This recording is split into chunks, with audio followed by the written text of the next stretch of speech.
I'll officially welcome you all this evening to the monthly talk on behalf of our chairman, Jeff Work, who's just not available today to be with us. Okay, so I'd like to formally welcome as well our guest speaker, Mary Heffernan. Mary is, I have to get my glasses on now. Mary is going to talk to us. I'll just read out the title of the talk, which you all know anyway. From Belfast to Bendigo, the life and work of Dr. William Graham, 1859 to 1917. Just to give you a wee bit of background on Mary. Mary is a doctoral research, a student at Birkbeck College at the University of London. Her special interest is the history of psychoanalysis in Ireland from 1911 to 1998. She is a practicing psychotherapist working in London. Now, I have to admit, I don't know what a psychotherapist is. So for the rest of you who maybe don't know either, I sort of got a definition of it. So I don't know how accurate this is, Mary, but a psychotherapist apparently uses talk therapy to treat people for emotional problems and mental illnesses. Now, I'm sure we could all do with a little of that from time to time. Hopefully not tonight. You're a graduate of University College Dublin and Middlesex University, born in Dublin, and you've lived in London for the last 30 years. You've published various articles in the Journal for Psychoanalysis, Culture and Society, and Therapy Today magazine. Mary, you're very welcome. I'm going to let you go straight in and tell us about the Dr. William Graham, and hopefully then we can open up for a few questions. Thank you. Okay, thank you very much. Anne-Marie, are you going to change me to host so I can share my screen now? And we can get underway. Fingers crossed we can do that, Mary. Not yet. Okay, Anne-Marie, I need the host sharing.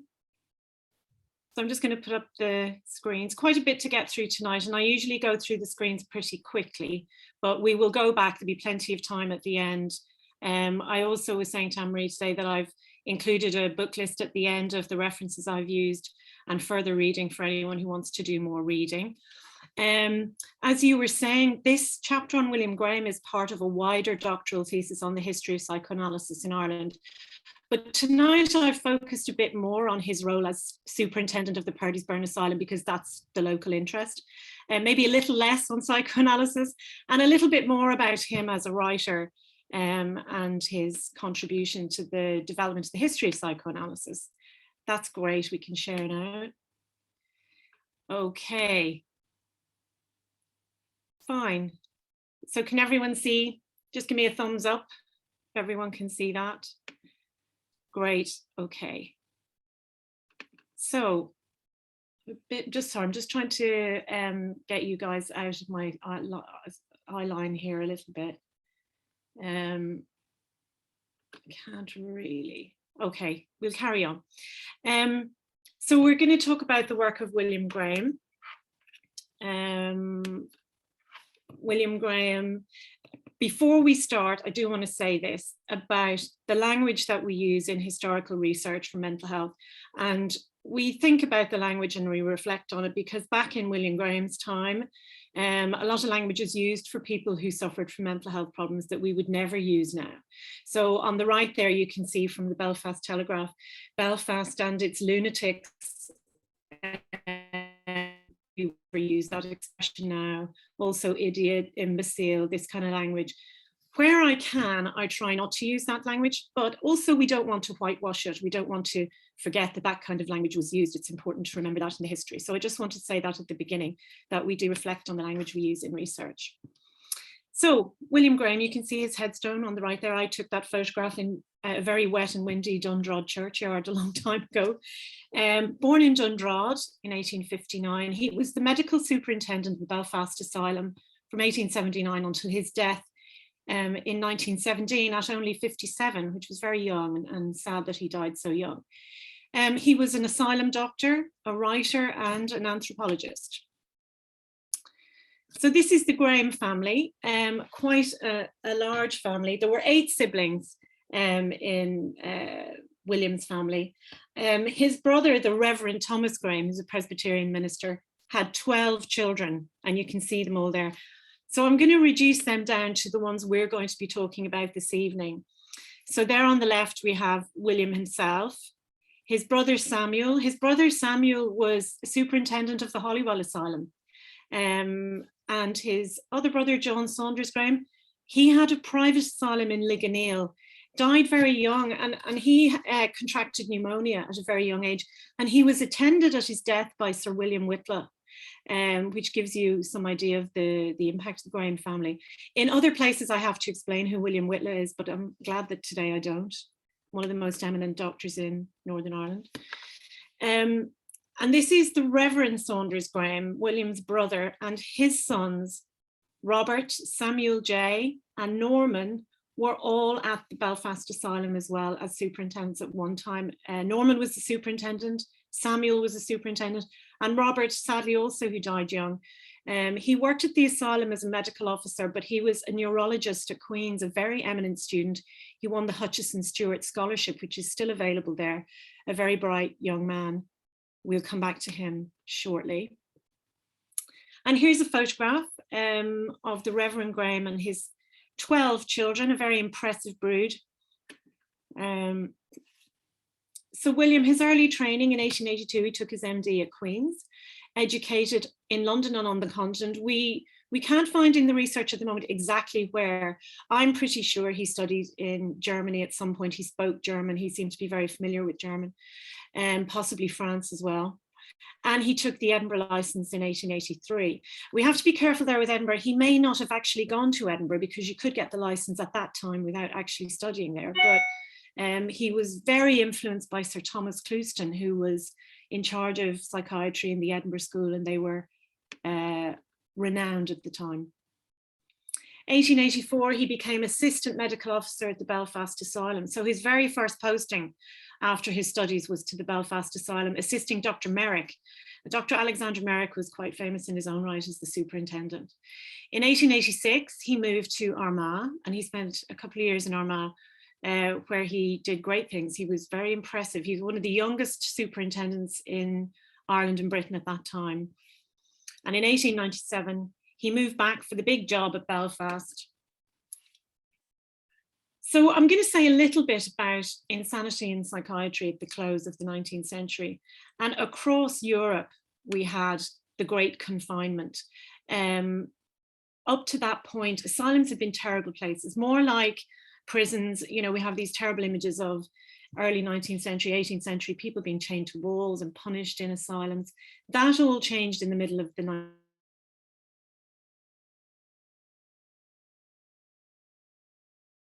And he decided that a moral treatment was the better approach to psychiatry.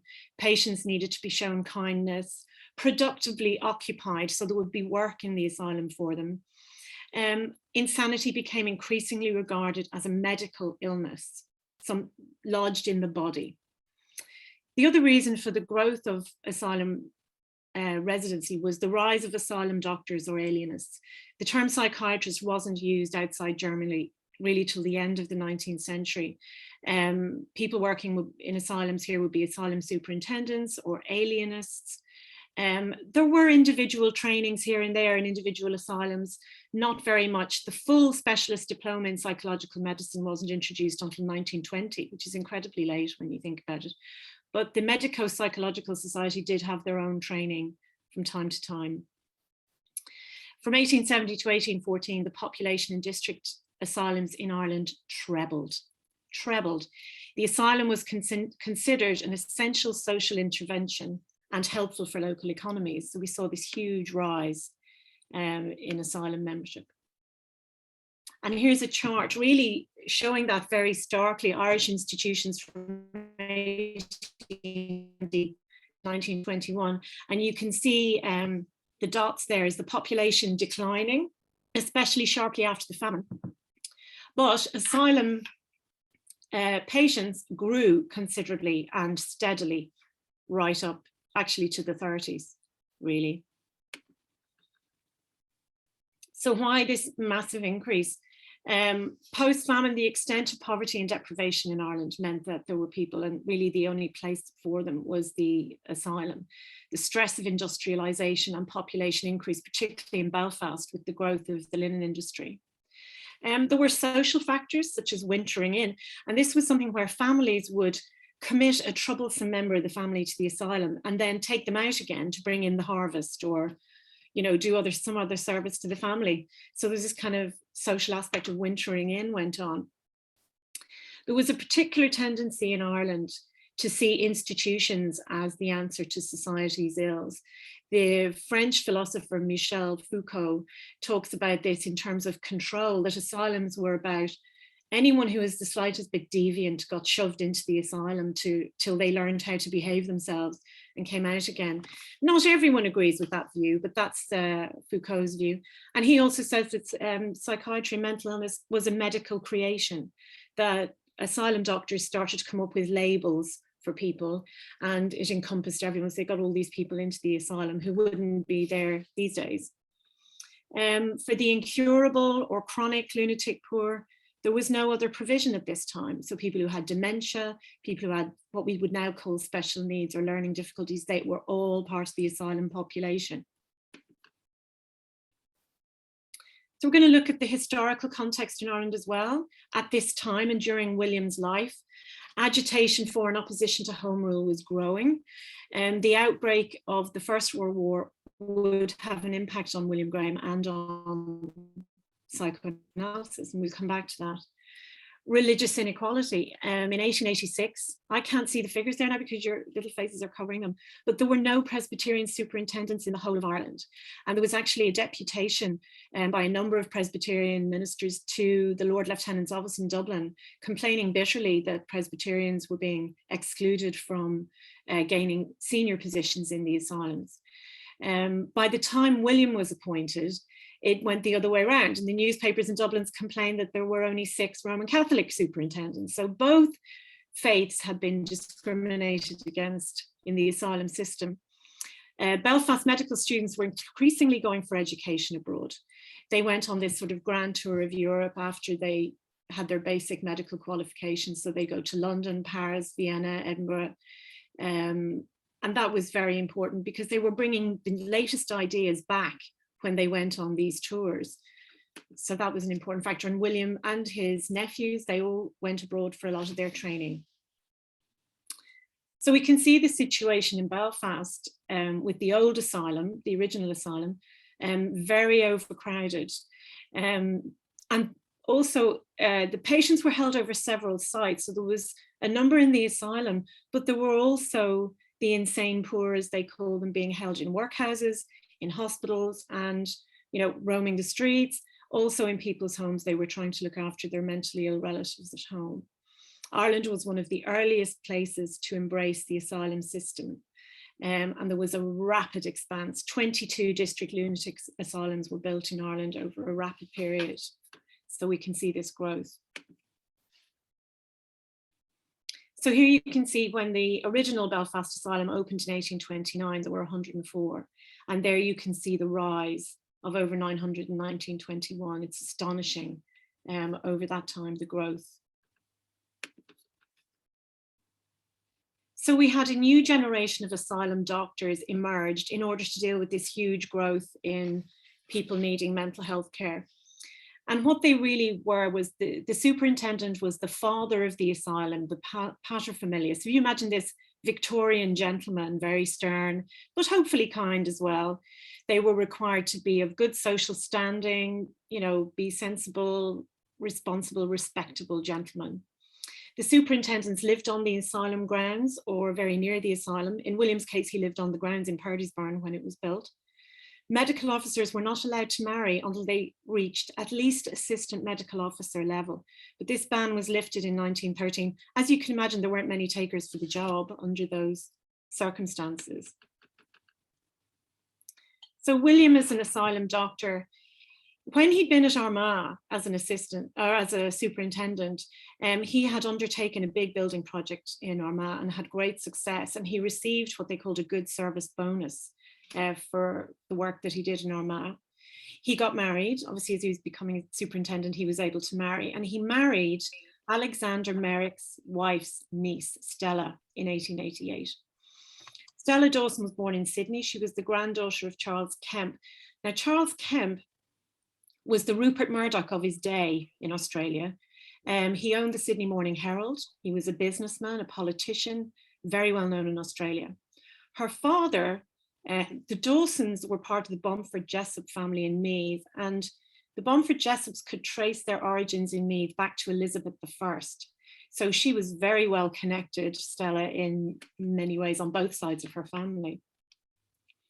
So this is a quick extract from the Irish News and Belfast paper about how well William had done at Armagh.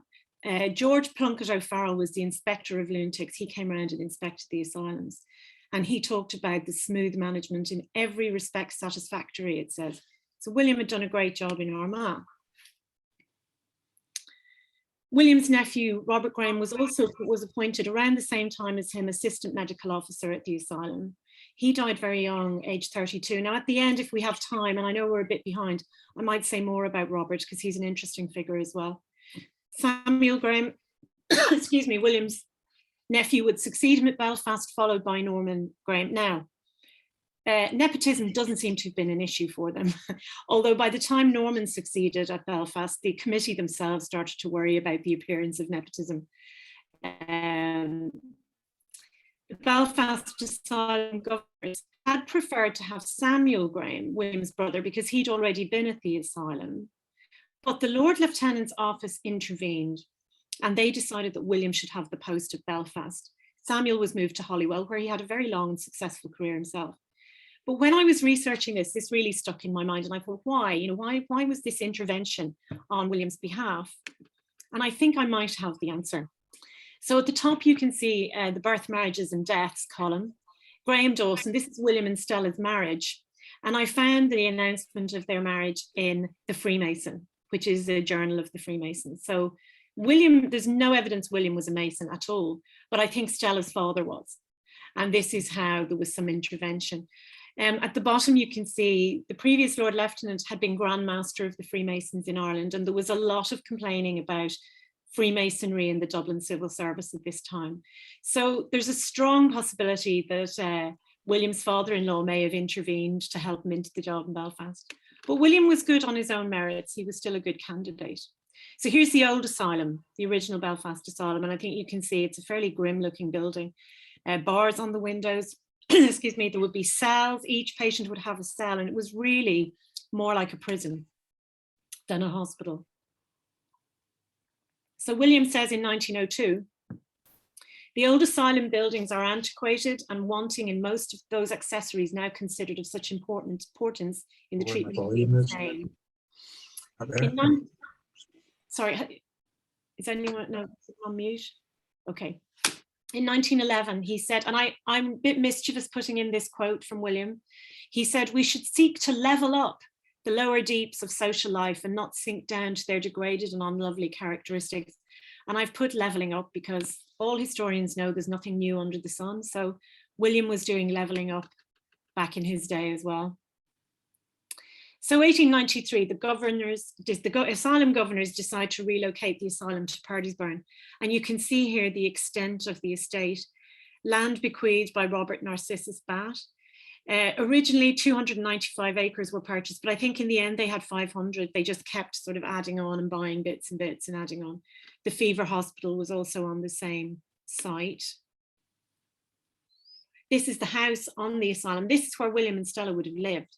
In Purdysburn House, a fabulous building, very Gothic building. William was a huge fan of horses and horse racing. He was a fine point-to-pointer, went to Dublin for the Punchestown races regularly. So he stabled his horses at Purdysburn. And I spoke to Lord John Alderdice about this, and he said there were still stories at Purdysburn that William used to go around the asylum grounds on horseback and have patients brought to him for him to see them. Which must have been a sight to see. So before, just as William was coming into the asylum, the structure of how the asylum was governed changed. Previously, the Lord Lieutenant in Dublin had total control. his office. They had governors in each district, but they were very much in charge of the whole show. And again, this is why I think Stella's father might have had some impact. But after William became superintendent, the asylum was then run by a local county council in 1898. So this was the Local Government Act, changed everything. And I think this was significant for William to get through his vision of the asylum, because a lot of them were not doctors, didn't know very much about mental health, and he was sort of able to be the expert. And I think a lot of them were quite intimidated by him, but actually it allowed him to push through his vision for how he wanted the asylum to look. So there were new kinds of asylums coming along in the Victorian period. We don't need to say huge amounts about this because we're again tied for time. The Villa Colony in Belgium, some of you may know about that. It still exists today, where mental health patients would be boarded out with families who'd be willing to take them in and look after them. And that still exists in Belgium. The bottom one, the Villa Colony, was mainly used in Germany. And that was what William wanted to bring to Belfast. The German asylums at this time were seen as cutting edge, as the very latest thing. And he wanted that for the Belfast Asylum. So the Purdysburn Villa Colony Asylum was the first and only colony asylum in Ireland, the first in the United Kingdom. There was one in Edinburgh, but it didn't open until 1906. Entirely the vision of William, along with the architect. George Hind was the architect to the asylum committee, to the lunatic, to the inspectors. So he had built a couple of asylums in his time.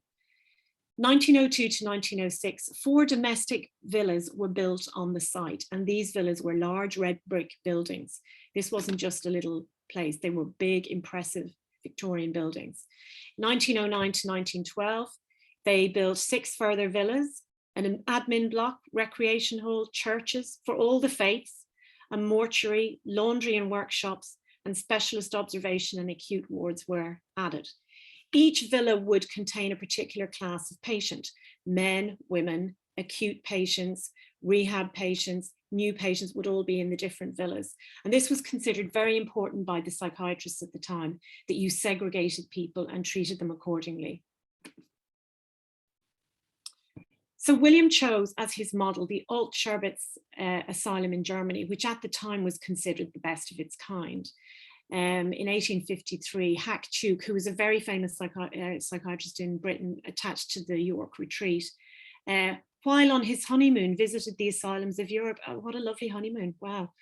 And he declared the Alt-Scherbitz model the best.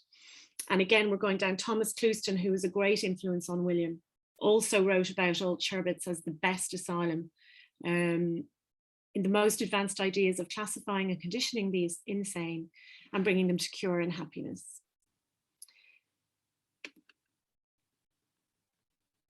So the Belfast Weekly Telegraph presented the model that they were proposing at Purdysburn. It showed the patients segregated in the different villas. There was going to be an open door system, especially during the day. Only 33% of the patients were locked in, 67% would have open doors. The Alt-Scherbitz asylum had a small distillery on the land, which they sold the drink from the distillery. That was absolutely not going to happen in Belfast. William was absolutely against alcohol of any kind, and there were a large number of alcoholics in the asylum. So that was not going to happen. It was fine in Germany, but he wasn't importing that idea to Belfast.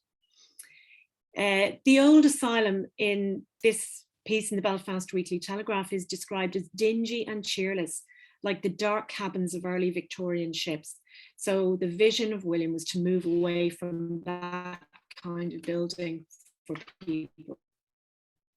This was in the paper underneath. It's a very bad drawing of the old asylum, and we can see fishing grounds, pleasure gardens down here. This was the idea that people would be outdoors, enjoy the outdoors, be occupied, be productive, and this would be a curative thing for them as they recovered.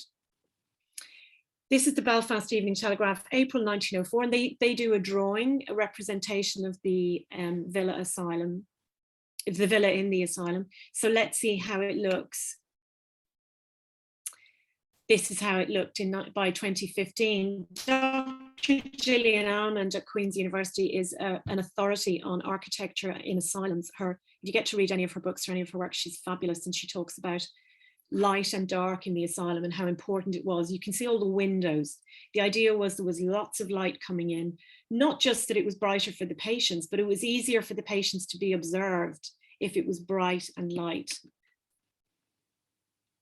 This is a villa day room. So there would be bedrooms in the top of the villa, and down below there would be a day room like this. There would also be a kitchen area where staff would bring food, and it would be served in each of the villas. So again, the idea is try to make it homely as possible. But there were still social distinctions along with the segregation in the asylum. And here's what William says: social distinctions are always with us. The extent of the grounds makes it possible to have segregation according to social status and grade of culture. The educated need not meet the uneducated. Women not have daily intercourse with her coarse and vulgar sister. It's a very Victorian way of looking at things, very patriarchal. But by 1914, Purdysburn was pretty much self-sufficient. There was a farm with a dairy herd. They kept pigs. They produced timber. And again, the patients of the asylum were involved in all those things. This is an image I got at the Public Records Office in Northern Ireland, and you can see they're milking cows. And these would have been patients who were taught how to milk the cows on the asylum grounds. This was something added on a winter garden. And again, Gillian Almond talks about this a lot. Again, this idea of light coming in. I have to say the ladies here don't look very happy, but that may be just the way they're photographed. But it is a beautiful glass structure that was introduced in 1914. One thing that is missing a lot from histories of asylums, certainly while I've been researching them, is the voice of the patient. They weren't considered important to listen to, so nobody took notes extensively. You'd have admission records, you'd have discharge records, but precious little in between. William Graham himself didn't think it worth keeping notes on each patient, so there's no real notes on the patients. But here, I did find a diary at the Public Record Office of one gentleman who was a patient at the asylum. And over this week, most of the diary, by the way, is almost impossible to read. And, you know, this may be someone who was very chaotic in their mental health. And so it's very difficult to read what they've written. But here I was able to see over this 6-day period, William visited him 4 times. Now, if I had my doctor visit me 4 times in 6 days, I'd be delighted. The man here says that he has an irritation of the bowel, and William is seeing him as a medical doctor here rather than on his mental health. But he seems to be very attentive. This is an interesting report on the building in 1906. One of the asylum committee members had visited Germany and met a doctor at the German asylum in Alt Scherbitz. And the German doctor said to him, "I know all about the asylum. I have seen reports of the inspectors and believe the Belfast asylum is doing splendid work." And he said he told this to the committee so they would see that the eyes of the world were upon them, and what they had done reflected upon them and the medical superintendent as well. So a very good report. We have to be careful as well with reports, because they had a vested interest in telling everyone that the asylum was fantastic. But by and large, there's a huge amount of civic pride in Belfast about Purdysburn. And here we see a visit of the Lord Lieutenant in 1906. There's no way they're going to bring the Lord Lieutenant to Purdysburn Asylum unless it's really looking quite splendid. And this is a very good report of their excellencies, expressing how impressed they were at the new villa and Dr. Graham. But on the downside, there were still problems. Here's a situation where, unfortunately, there were 2 men murdered at the asylum by another patient who was very mentally ill and attacked them. And this was just an unfortunate incident, but there weren't many like this. There was no regular reporting on the treatment of patients at Purdysburn as there had been in other asylums in Ireland. So we just have to take a pinch of salt. You know, some of the patients were still locked in, they were still confined in their villas sometimes. So we really have to think about abuses that could arise in institutions, no matter how well run they were. Regulation and exclusion were considered appropriate ways of dealing with people who were mentally ill, and they were rationalized like that. while the asylum system can be seen as a therapeutic failure in the long run, and they did decide that even these huge, vast asylums, they really didn't offer a great deal of treatment. They did this kind of curative treatment where everyone would be out in the open air and have good work. But really, it wasn't really until drug treatment came along that there was much in the way of treatment. But at the same time, as a respite or long-term care, I think there's a lot can be said in its defense. And Rosaline Delargy says this in her history of the asylum. I think she's right. They did very well. So we're going to leave the asylum just for a minute, and I'm going to very quickly move on to William Graham as a clinical writer. So William loved to go to conferences. And this is great for me as a researcher because I'm able to read a lot of his writing. The Medico-Psychological Society were the forerunner of the Royal College of Psychiatrists, and they held regular conferences all around Ireland. And William was quite happy to go and present it at those. And these are some of the papers he presented. I won't go into them in too much detail, but some of them are interesting.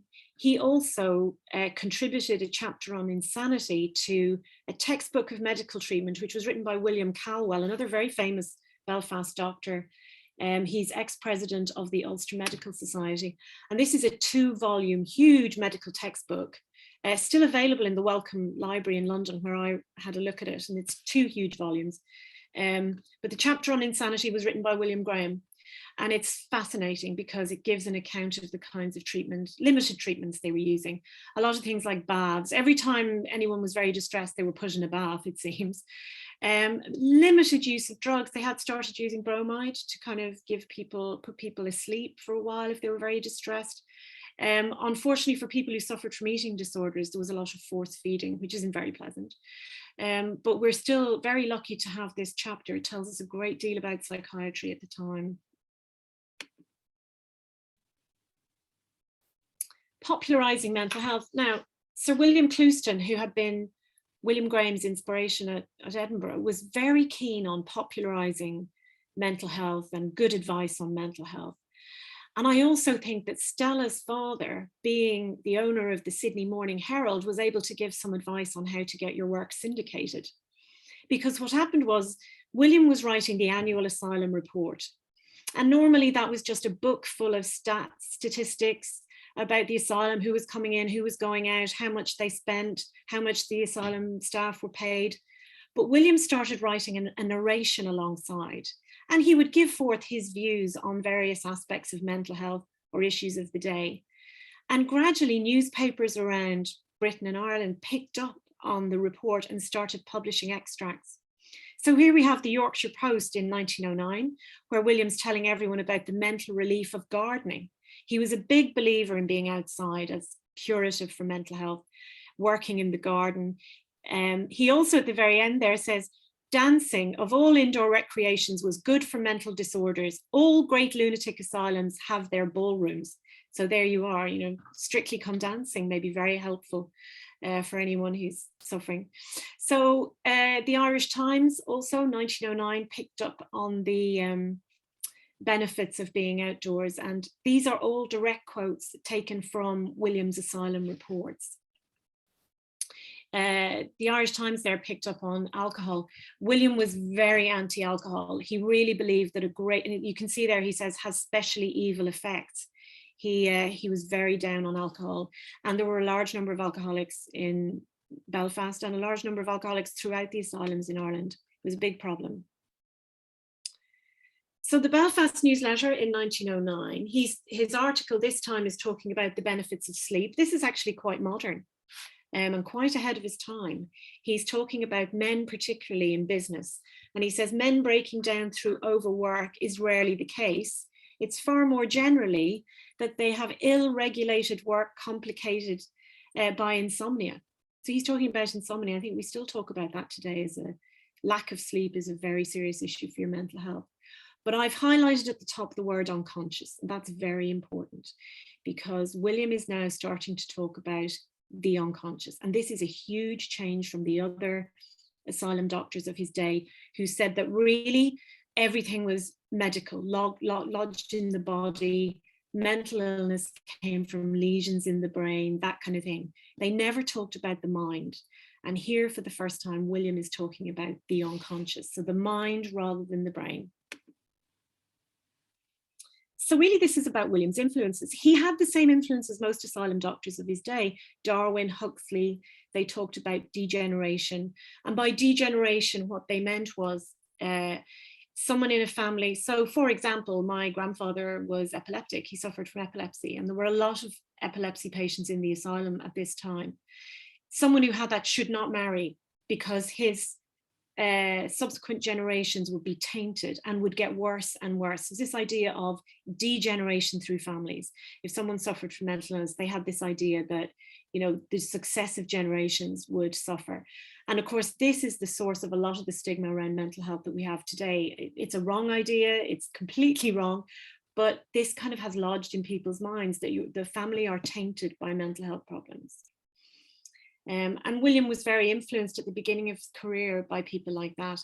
The man he wrote the book with, William Colwell, he was a member of the Eugenics Society in Belfast. But then he began to change. And William had always been far more open-minded in terms of the mind and the spirit. And in 1906, he had talked about Christian Science. And while most asylum doctors absolutely poo-pooed it and didn't want to hear about it, William kind of said, you know, there might be a grain of truth that the mind has some control over the bodily state. And of course, this is an extraordinary idea at the time. He also talks about Myers, spirituality, the subliminal self.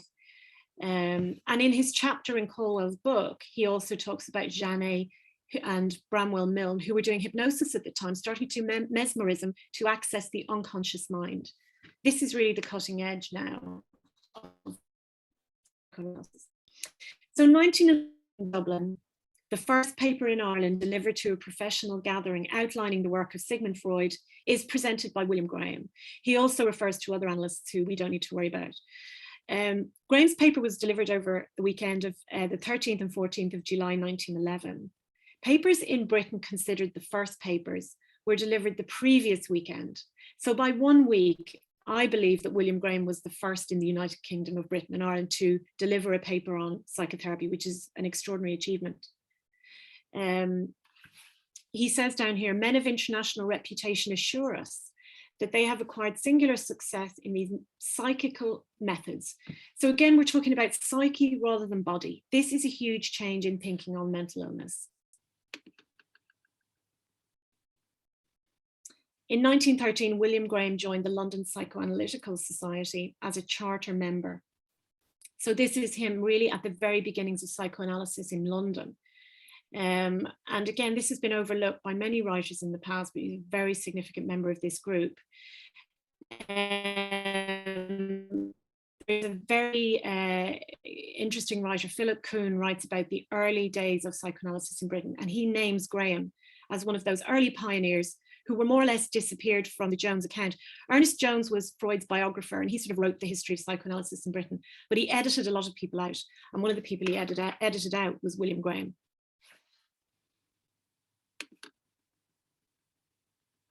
So what brought William to Freud? Well, Freud was a neurologist rather than an alienist, and Robert, William's nephew at the asylum, was a gifted neurologist teaching at Queen's University, and he had an asylum on the grounds. Robert read French and German, and he'd visited Berlin and Freiburg, and I think he was bringing back some of the latest thinking in psychiatry and psychoanalysis from Germany.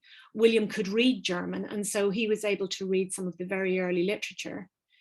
He was very open-minded to the spiritual aspects of human life. And he was not convinced about a lack of connection between body and spirit. Freud also talks about primitive man and totemism. William was very interested in that. And this is the link that brings William to Freud, an interest in anthropology and then an interest in psychoanalysis. So I'm very quickly going to talk about William as an anthropologist in the trip to Australia. William had presented a paper at the British Association for the Advancement of Science in 1902, and he talked about the mental and moral characteristics of the people of Ulster. So a very Darwinian paper, all about origins, very anthropological. In 1914, the British Association for the Advancement of Science decided to hold their annual meeting in Australia.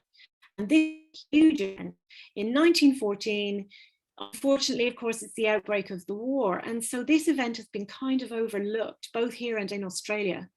If you look on the left there, these are, I managed to get 2 copies of these from an antiquarian bookseller. The Federal Handbook of the Trip to Australia is on the left. How they can call it a handbook, I don't know, it's a ton weight. And on the right, the report of the meeting is a vast tome in 1914. This was a very important visit. And here we have the handbook naming William and Stella. Stella was a member of the society for 1 year, so she got her free trip to see her family in Australia. This was hugely funded. The Commonwealth in Australia and each of the places they visited poured thousands of pounds into this trip because they wanted all these scientists. There were 300 scientists from Britain and Ireland, and they wanted them to come to Australia. It was a huge source of an exchange of ideas at the time. This is a great book edited by Lynette Russell, A Trip to the Dominions, and it's specifically about this scientific trip. And as she says here, the scientific event that changed Australia. William is given 9 months leave of absence from the asylum. I mean, that's unprecedented. I'm not aware of any other asylum superintendent being allowed to leave for that long. I think he was a little bit burnt out after the huge building project at Purdysburn. The committee were delighted with him, and so I think they were pretty well willing to let him do anything at this point. His nephew Samuel is in charge while he's away. So again, maybe he felt more confident leaving. They joined 300 scientists and academics on their trip to the Antipodes. They sail on the P&O RMS Malwa, and I'm going to show you a picture of that in a minute. There it is. They visited Adelaide, Melbourne, Sydney, and Brisbane with alternative excursions offered by those special interests. William went to Tasmania as his special interest. And here he is. Finally, we have a photograph, and members of the family who were present, they tried as hard as I did, and we couldn't find a photograph of William, but eventually a member of the Graham family did find this in Australia. And here he is. I'm just putting my little laser pointer around him. There's William. And here is Stella, who looks like quite a formidable lady there, their hat and her stole. And this is at the governor's mansion in Bendigo in Australia, where they were welcomed with a reception, the governor and his wife in the front here. But everywhere they went, they were treated like visiting dignitaries. It was really quite some trip. I found out that William was interviewed while he was in Australia. He didn't present any papers, unfortunately. And again, I think this indicates that maybe he was a little bit burnt out and there was an element of a break about this trip. But he's interviewed in Launceston in Tasmania, and he describes himself as an anthropologist from Belfast, not an asylum doctor. So he is there to really pursue his own personal interest in anthropology. He says that the outbreak of the war has disrupted his onward travels and he has to return home. William had intended to travel to the Solomon Islands, the Pacific Islands, the New Hebrides, China and Japan. It was really a world tour for William and Stella. And he says that he wanted to see primitive man and study primitive man. This would give him a clue to the origins of mental illness. But unfortunately, he had to go home. Here, there are 2 links here, and I'll give them to Anne-Marie. So if any of you want them afterwards, you can listen to this 20 minutes or so, 15, 20-minute excerpts from Australian radio programs. The Australian Broadcasting Corporation did little bits on this huge trip to Australia, and it's really fascinating to listen to what it meant to them in Australia to have all these scientists. So if anyone would like to listen to those afterwards, I'll send them on to Anne-Marie. So William came back to Belfast. War had broken out. He was very lucky to get back in one piece. They had some interesting moments during their trip. He's commissioned as a Lieutenant Colonel in the Royal Army Medical Corps. The Belfast War Hospital is opened, and it's the oversight is with the District Lunatic Asylum and William in charge. However, there was a little bit of difficulty. So you can imagine a very strong-willed gentleman like William Graham, and the asylum is literally his baby. He has built it, he runs it on like a Swiss watch. He's not going to have the army coming in and telling him what to do. So we find that Lieutenant Colonel Buchanan, who is in charge at Holywell Military Hospital, noted in 1919 that this had not proved satisfactory. So there were some kind of clashes between William and the army over how to run the asylum. In November 1917, the Belfast War Hospital eventually came under the direct control of the War Office, and there was a reason for that. But during the wartime, William kept writing, and now his writing had been globally syndicated. So here he is in Melbourne, Australia, being printed in the Melbourne Leader. He's writing on insanity and the war. And again, these are his asylum reports that are being broadcast around the world in, well, in newspapers. On the right, he's in the New York Times talking about war and insanity. And he was talking about a reduction in the asylum population during the war. He had a bit of a Pollyanna. I think he was trying to raise morale, and he was saying that actually war was a good thing, that men were being challenged and facing death was kind of a good thing for them. Not quite so sure about that, but it certainly was printed around the world. All the Grahams of age had joined the army in one capacity or another. Norman Graham, who eventually succeeded his family in the asylum, won the Military Cross for his service in France. William's approach, again, this is a quote from here: "War is woe, but the human mind has the strange power of wringing out of the worst evil some great and far-reaching good."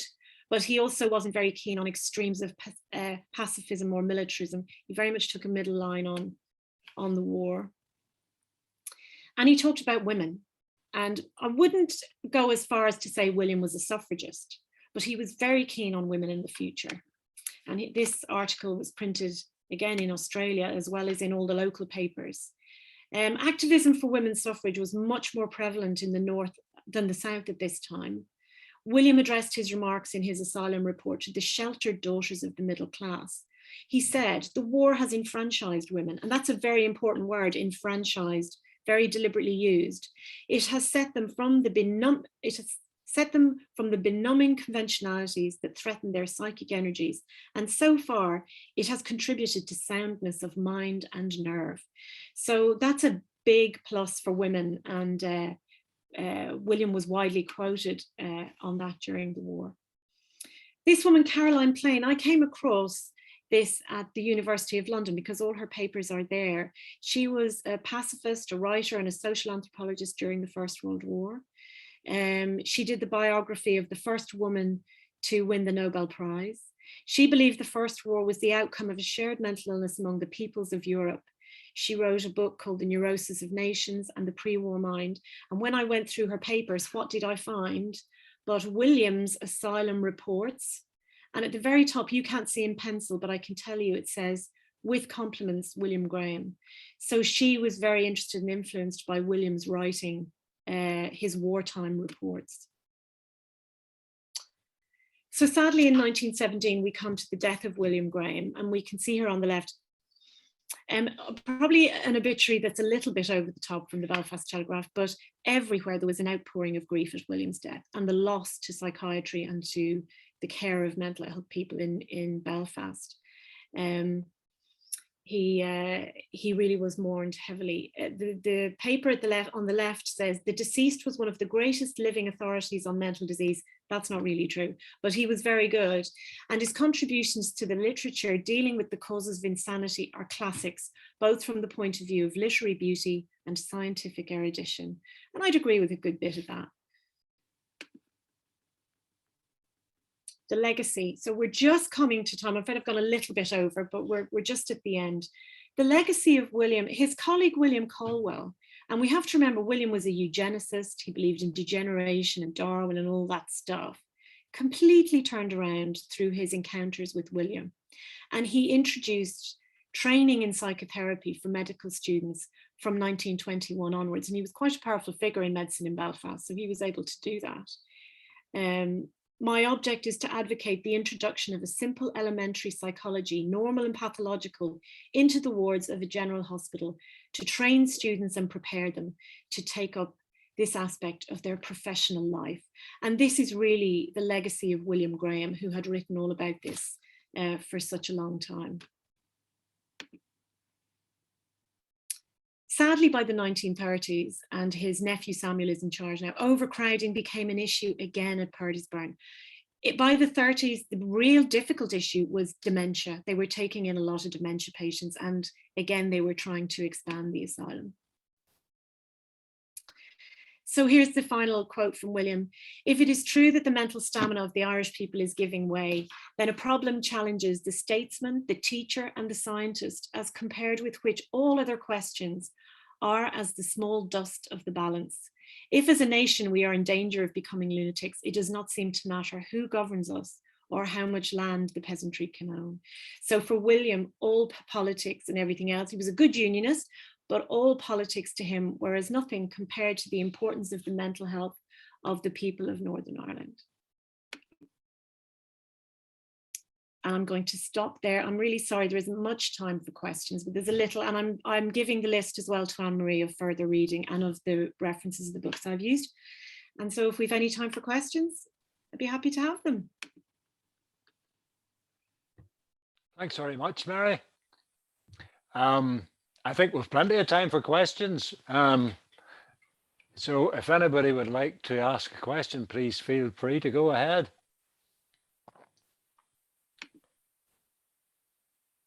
Can I say that was excellent? Really, in 40, 50 minutes to get through all of that was amazing. Enormous amount of knowledge and understanding. What comes through is those changes which were occurring, and how many people were like William Graham in picking up some of those changes, if you like, the Freudian aspect and other aspects. Was he very much different from anyone else, let's say, as far as you know, in England or in Scotland, that he was ahead of his time, and partly because he had that opportunity in Belfast to develop what he wanted to develop, which some other people may not have had in other societies elsewhere. Absolutely, yes, you're absolutely right. You know, William was privileged. He was privileged in that he was highly educated. He was also privileged in the sense that his family were around him. So, for example, the ability to take 9 months off and go to Australia would never have been possible for other asylum doctors at that time. I also think he was intellectually curious in a way that a lot of other asylum doctors weren't. And again, maybe that's because he had a very nice lifestyle around him and he was able to read widely, but he really read globally. I mean, not only reading about Freud, but reading about Prince in America, who was also beginning to think about psychoanalysis there. One of the reasons I'm writing about William Graham is because I think he's been hugely overlooked, because he was way ahead of his time and compared to other thinkers in Britain as well. And at this time, there was a huge opposition to psychoanalysis. You know, there really was among the general medical profession and other alienists. They were not having it, they didn't like it. And as I was saying, when he presented that paper, the following week at the British Medical Association in Britain, when a paper was presented on psychoanalysis, most of them got up and walked out. Because they weren't having this. And it's that change, you're absolutely right, it's that change of thinking about the brain and the body into the mind and the unconscious. And William really grasped that in a way that I think a lot of other people didn't. And that's what's kind of remarkable about him, and that he pursued it. Yeah, thank you for that. You're absolutely right. But can I just say that in the end, did he just burn himself out? Would you say? Oh, I didn't died in 1917. Yes, I'm sorry. I actually didn't say how he died, did I? I was going so fast to get to the end. It was very tragic. He was walking home one night to the asylum, through the asylum grounds, and he fell. And he was brought to the house. He was attended, obviously he was surrounded by doctors, including his nephew. 3 days later, he died of a pulmonary embolism. Really? Incredibly tragic. I do know from another academic writer that he says that William was working on a final paper, well, what would be a final paper called The Future of Psychotherapy. So we can only imagine what he might have done. I also know that during the war, I read a soldier had been transferred from the Belfast War Hospital down to Dublin. And he was terrified. He said to them in Dublin, "I'm not going back to Belfast." He said, "They're doing mesmerism up there." So they had begun to, what's really intriguing about that is shell shock, as we know, changed a lot about psychoanalysis. And so again, up in Belfast, they were looking at hypnosis and mesmerism, working on military neurasthenia or shell shock. So again, William left this legacy of people after him who were interested in the most recent developments, and they weren't afraid to pursue them. Super. Thank you. Thanks for that, Ken. Anybody else like to ask another question?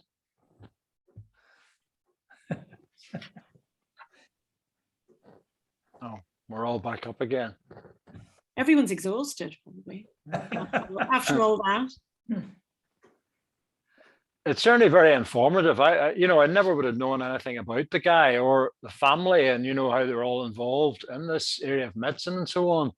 It just shows you, the thing that the people are that were in the past that were very successful in their fields, and we're not even aware of them.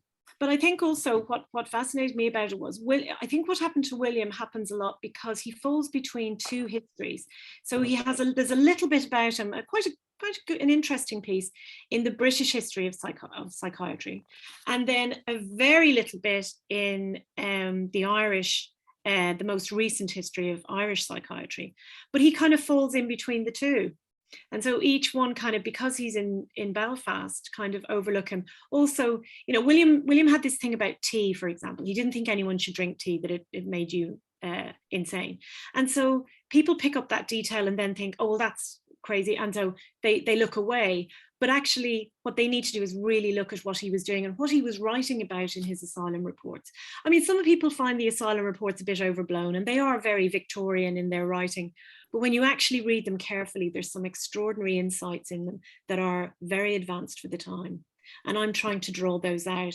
And my history of psychoanalysis in Ireland starts with William Graham.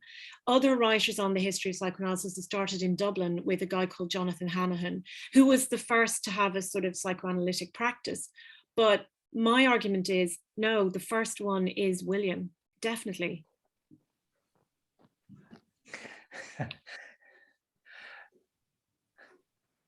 Anyone else? It's quite interesting, Mary. I mean, all these people are obviously excellent in their field, but it was quite interesting to note that he wasn't really into note-taking in patients, which you'd have thought really for a man of that caliber, we'd have paid more credence to it, wouldn't you? Well, yeah, but the idea at the time, so what we've got to think about it then instead of now. And at that time, someone who was admitted to the asylum had no rights. They had no freedoms of any kind, and they weren't listened to, now. And of course, that was one of the things, by the way, psychoanalysis brought, the focus of the doctor on you, the focus of the psychoanalyst on the single patient. With these numbers, the numbers of people in asylums we're talking about, you couldn't really do psychoanalysis in the asylum, there wasn't the manpower for it. And so the attitude to patients was they were there to be cured and to get them out, and they didn't have any opinions or any voice at all in the system. And so as researchers now, we're trying very hard to find the voice of the patient in the history of the asylum. And as I say, I found that one diary, which was a godsend. But other than that, it's very hard to find the patient voice. We have to keep trying to find that. Jeff, hi, Mary. Thanks, Alistair. Mary, the facility that William Graham developed at Purdysburn, it seemed quite palatial. And of course, at that time, Belfast was an industrial city with poor areas and slums. Was there much resentment at the conditions that patients enjoyed at Purdysburn? And was there any difficulty in getting funding to develop the site in the way it did? Yeah. Well, the funding was, that was one of the advantages and the privileges that William had, because Belfast was a very wealthy city, becoming wealthier through, industrialization and the linen industry. In terms of resentment about the conditions, people who weren't in the asylum didn't really know much about it. It was kind of outside the city. They wouldn't have gone there other than, if they were going into the asylum. And so they didn't know very much about it. And this is another issue around the history. People didn't know very much about the way it was laid out. The idea of Purdysburn really was the same with this German model of asylum building, that the asylum disappeared. So you didn't have a big brick wall around a building. you had it out in the open air in the countryside, and there were hedges and trees around. And so you didn't have this monolithic, Gothic, awful looking building with bars on the window, that you had these little villas dotted around the countryside. And so they didn't stand out, they didn't stick out. But people did go into the asylum for things, as he said, it had things like a ballroom. They'd go in there for sports days or dances, New Year and Christmas. People with family members would go in to celebrate those things. So there doesn't seem to be any issue around resentment, but certainly the taxpayers started to become a bit irate as the cost of the asylum went up. And there were a few politicians who spoke out against why is this cost going up and up and up, and you're supposed to be curing people. So there was certainly an element of that as time went on. But mostly the asylum was away. There is another academic view of that, by the way. Some academics believe that the asylum was put out into the countryside to take people out of society, you know, so we don't have to look at people who are ill. And it was a kind of a shunning. I don't sense that quite so much. I actually believe there was a genuine intention that people could have fresh air, the countryside, you know, okay, a bit of a pastoral idyll, but I would rather have had that than the previous asylum building where people were in little cells with bars on the window. You know, which would we prefer? Does that answer the question? Could I just ask, oh, sorry. Go ahead, Barbara. Yep. I just wanted to ask, when you're talking about finance, it was something was crossing my mind too. Did some people pay for their treatment, and did they get a different type of treatment from those who couldn't pay? Yes. Oh yes, definitely. There were some private patients at the Purdysburn Asylum. So you had two groups. You had what they called the insane poor. And the insane poor were sent to the asylum. They were paid for by the taxpayer. But there were private patients. And of course, one of the things that William felt was particularly good about the Villa Colony was that you could have a villa particularly for private patients. And yes, they had a very different experience. One of the basic things was asylum patients would have to wear a uniform of the asylum, so dress in the clothing of the asylum, whereas private patients were allowed to wear their own clothes, the same as the staff. So these social distinctions were very clear. Yeah. Yeah, thank you. Okay, are we all but done, are we? Yep. Good. I think that's it, Mary. It was most informative talk, and you certainly know your subject. That's evident. Thank you very much. It's been very kind of you to join us this evening and tell us a wee bit about a very famous figure probably none of us knew very much about, if at all. Yeah. So just like to thank everybody for attending as well, and look forward to seeing you all again. I think our next meeting is the AGM on the 15th of March. So hopefully a few of you might attend that, even at the risk of getting a job. So I'll bid you all good evening. Thank you very much. Good night. Thank you. Good Bye night. now.